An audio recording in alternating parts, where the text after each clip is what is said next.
Ramnagar colony परिक्रमा मार्ग स्थित श्री राधा प्रसाद धाम आश्रम में सोमवार को संतों के सानिध्य में वैदिक मंत्रोच्चारण के मध्य प्रेम सहेली नित्य पाठवी वाणी का विमोचन किया गया।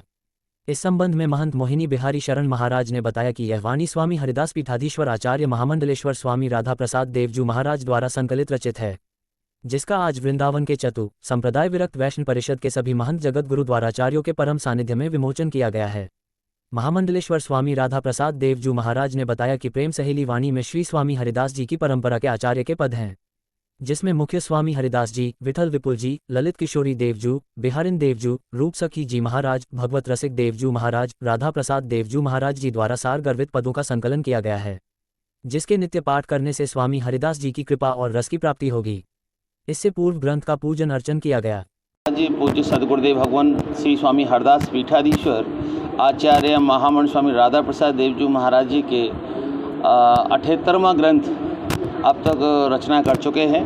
उन ग्रंथों की रचनाओं में से एक ग्रंथ जो कि हम साधकों के लिए सभी आचार्यों की वाणी को एक साथ पढ़ने में बहुत कठिनाइयाँ रहती थी कि किस तरह से हम लोगों को नित्य पाठ करना चाहिए और कौन कौन से ऐसे पद हैं, रस के हैं, सिद्धांत के हैं और चौबोला हैं, दोहा हैं और सोठा हैं, करीब 17 तरह की इनमें भाषा भी है।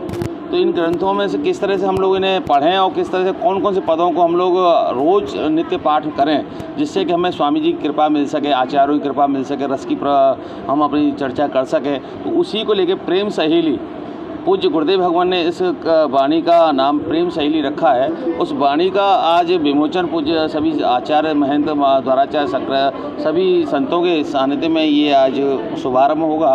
और निश्चित ही मुझे पूर्ण विश्वास है कि इस वाणी के अंदर जिस तरह की महाराज जी ने चुन चुन के आचार्यों की वाणी का संकलन किया है और अपने भी जो निजी पद हैं महाराज श्री के, उन पदों को हम लोग नित्य पाठ करेंगे तो हम जो रस को समझ सकेंगे, स्वामी हरदास जी की परंपरा को समझ सकेंगे, हम आचार्यों की वाणी को समझ सकेंगे। और इतना सुलभ सहज कर दिया और उन वाणियों को महाराज जी ने करके कि नए साधकों के लिए तो ये बहुत बड़ी बात है कि पूज्य गुरुदेव भगवान ने कि नए साधकों के लिए किस तरह से हमें नित्य पाठक्रम करना चाहिए, अपनी नियमावली करनी चाहिए। तो ये बहुत सुंदर ग्रंथ है और जो पढ़ेंगे इन्हें तो स्वामी जी कृपा मिलेगी।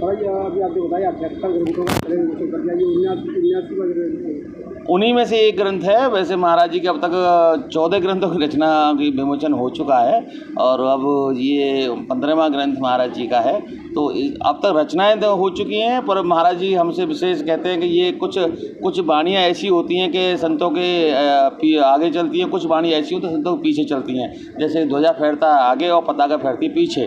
तो कुछ वाणियों की ये तो मैंने निवेदन किया सरकार से कि ऐसी कोई वाणी का रचना कीजिए जिससे कि नए साधकों के लिए आसानी हो सके। हम सभी आचार्यों की वाणियों को एक साथ नहीं पढ़ सकते, तो उन्होंने चुनिंदा सभी संतों के जो हमारे रस के पद हैं उन्हें हम लोगों ने इसे महाराज जी ने इसमें संजोया है और आशीर्वाद के रूप में हम लोगों को ये प्रस्तुत किया। आने वाले भविष्य में ये साधकों के लिए बहुत ही उपयोगी ग्रंथ रहेगा।